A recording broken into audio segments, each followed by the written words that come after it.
Hello, quilting friends, and hello, quilting friends, and happy Feature Friday, everybody. Well, hello, quilting friends, and happy Feature Friday, everybody. Thank you guys so much for joining me in my sewing studio today. I do appreciate y'all being here. Today's going to be just a little bit different. We don't actually have a quilt on our frame today. I like to have a cleaning and maintenance day in my sewing studio so that I know that all of my machines are running the way they should, my robotic system is running the way it should, that all that thread that I continue to throw on the floor gets cleaned up. I kind of do that once in a while. Sometimes if I'm really busy with quilting, I do it more often. If I've kind of had my quilts spaced out, I might not do it quite as often, but I try to maintain the best I can my whole sewing environment and especially my robotics and long arm system. So I'm going to turn you guys around and we're going to kind of go through what I do to keep my machine and my robotic system running top notch. You guys might have things that you do, and if you've got suggestions, let us know, because it's something great that we as a community can kind of share with everybody, little tips and tricks. So I'm going to turn you guys around and we're going to get started. So here we are. I've got my long arm and my robotic system and nothing on it right now. So the thing I like to do is start at the top and kind of work my way down.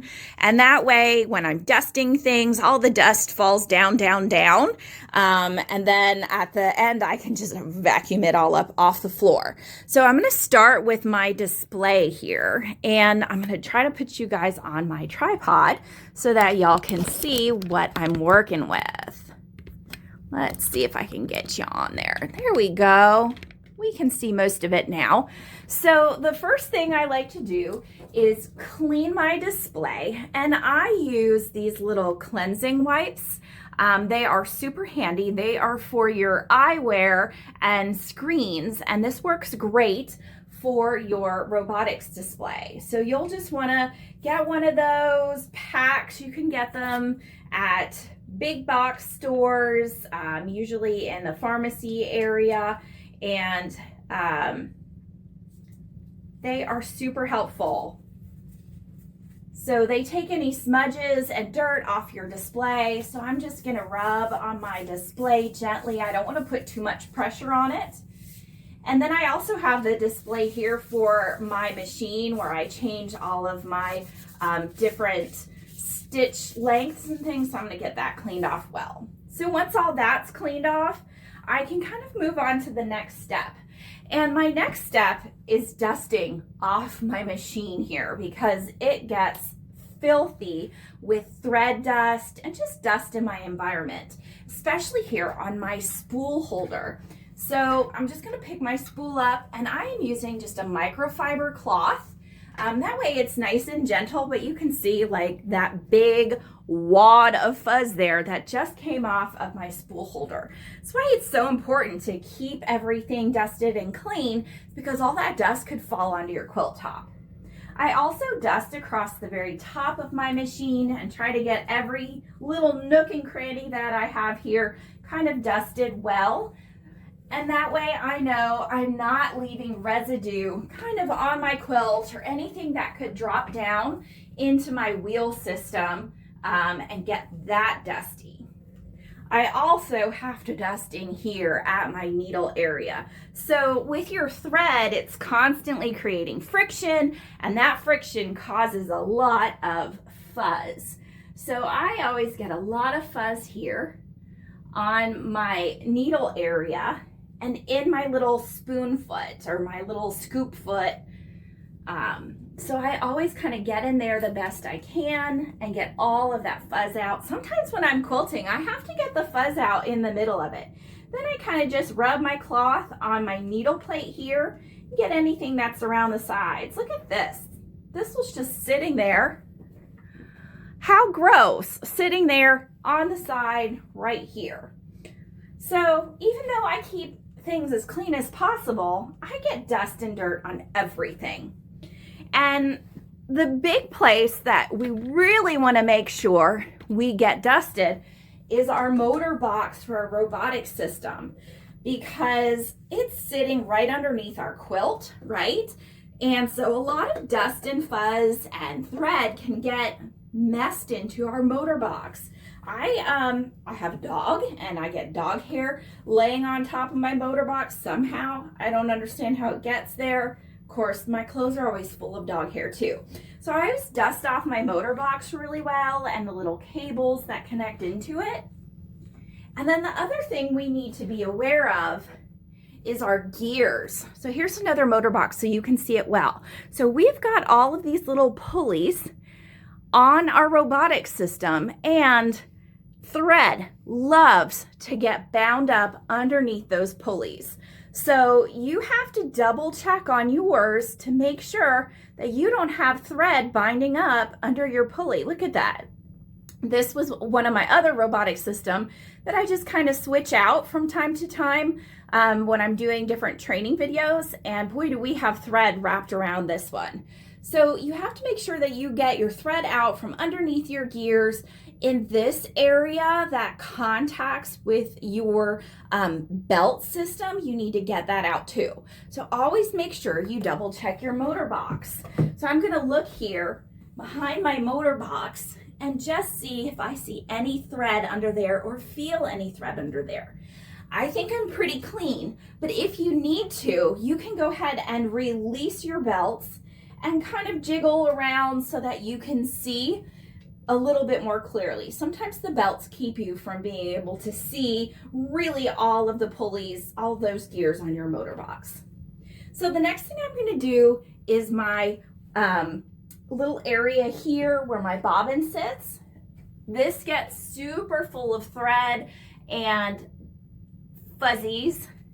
You can see I was using lime green thread last because all this fuzz here is lime green. And if this isn't cleaned out, it tends to throw fuzz into my bobbin area and into the bobbin thread, and then all of that ends up kind of shoved in my quilt. I get these weird little fuzzies in my quilt. So I just want to make sure I get all of that out from in here. Now, everybody's machine is different, so you may need to oil your machine. Some of you may not need to oil your machine, but this is a great time to oil your machine and also to change your needle out. So you'll want to do that. I try to change my needle out every maybe 2 quilts. I tend to go about 8 or 9 hours worth of stitching, and then I change my needle. Sometimes I don't make it through a whole quilt on one needle. It's just something you need to do to keep everything flowing well. Okay, so I have some tape here. It's just packing tape, nothing fancy. You might have a sticky lint roller that you could use. I get a lot of fuzz on my handlebars, everybody. So I am going to use this tape and pull all of the fuzz off of my foam covered handlebars because I don't want that fuzz building up on here and dropping down on my quilt. So I just use a piece of tape because I don't have a sticky lint roller, but this is really helpful. It keeps everything looking nice and clean and keeps extra fuzz from falling on my quilt top. So you can see, ill gross. I definitely needed to clean that. So that's another thing I do. I also tend to look at my leaders because a lot of times I get little threads stuck to my leader. So I will check all of my leaders and get all of my thread off, and using tape or a lint roller will help. And you can roll your leaders all the way down and then roll them all the way up and get any thread that's stuck on there off. So that's something else I like to do when I'm doing maintenance, is make sure my leaders are nice and clean. Now here's a tricky thing. It's a little bit harder to get to. I do just use paper towel for this, but remember that your machine is rolling on your carriage, on the frame, and there's wheels all over the place. So my machine has 4 wheels on the machine, and then I've got wheels underneath my carriage. So I like to take a paper towel and just hold it onto the wheel and roll the wheel back and forth to get any dust out of those wheels, because fuzz from your quilt will settle into the grooves on these, and that can cause problems as you're stitching. So I like to make sure that all 4 of the wheels on my machine are clean, and I get all of that fuzz out of there. I just hold the paper towel lightly on the wheel and let it run back and forth and get all of that out. Now the next place, I'm going to take you guys down. You can see that I work on the carriage wheels. And the carriage wheels are a little bit trickier to get to. I'm going to come over on this side. So you can see that I've got 2 carriage wheels that are on angles, and they are on all 4 corners of my carriage. And these tend to get a lot of thread and dust collected on them, which when I'm stitching creates little wiggles. And those wiggles drive me crazy, and then I end up having to rip out my stitching and do it again. So I hold my paper towel up against the wheel here, and I just push my carriage back and forth so that the paper towel is making contact with every part of that wheel. And you can see there's a big hunk of dust. So I will go on all of my wheels and do the same thing, just a little bit back and forth motion. I've got a set over here, and I will just hold that paper towel down and roll on the wheel. There was a big hunk of dust there, and get all that dust off all of the wheels on my carriage. I'll go around behind my machine and do my back ones as well, but you don't need to see that. And then I always double check my belts. So dust and thread could settle on your belts and cause problems with the grooving. So I just kind of give a once over and check through my entire belt to make sure I don't see any lint or thread in my belt, or in my case, dog hair, because my dog likes to be in my room when I am stitching. She just lays on the floor, but hair can get in this. I also check my top belt here. This is my Y belt. So I'm just gonna look at the teeth on the belt and make sure they look good and I don't see any wear. I can look towards the back of my machine. I'll come around there later and do that. So I check out my belts and make sure that they are good and well functioning. And then the last big thing I do is I take that microfiber cloth again and I clean my table. So I clean my rails here. I'll just put my microfiber cloth on it and dust out my rails really well. Dust out any of my frame, because everything lands on your frame. And I'll go down the entire length here and then pop my machine out of the way and continue to clean. And I'll do this on the back side as well, because I've got my rails back there too. And then my table here probably collects the most amount of lint and thread, because it's a very large surface, just sitting here out in the open with all of my thread, all of my fabric, all of my batting, and you can see it is super fuzzy. So I will use my microfiber cloth and really dust off my table. And that way I know I'm getting all of that out of the way. Look at that big line of dust. So it's not fun. Nobody likes cleaning, but I try to maintain my machine and my robotic system the best that I can, so that way it functions well. Once I get all of that done, I double check that none of my cables popped out or got loose while I was doing my cleaning.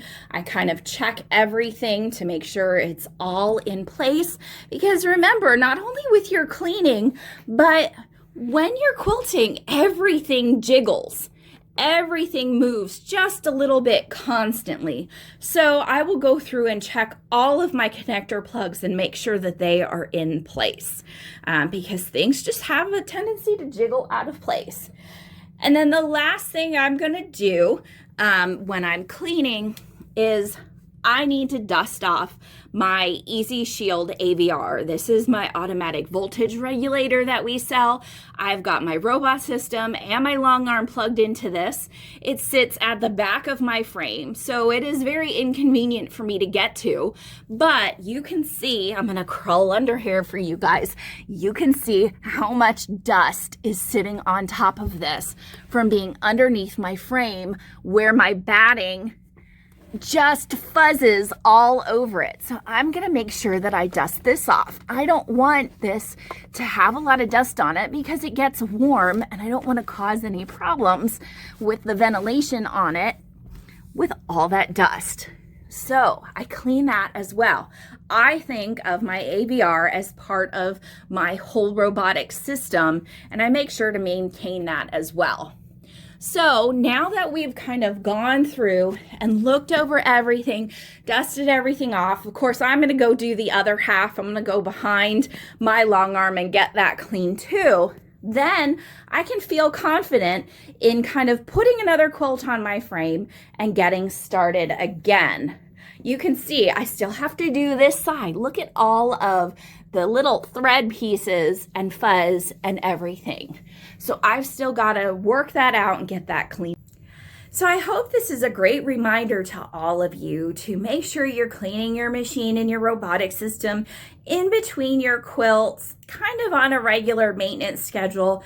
Get all that thread off, get all that fuzz off, get all that lint off, get all that pet hair off, and that way your system will continue to work well. I can't tell you how many times I've had problems myself where my stitching got super weird and wobbly.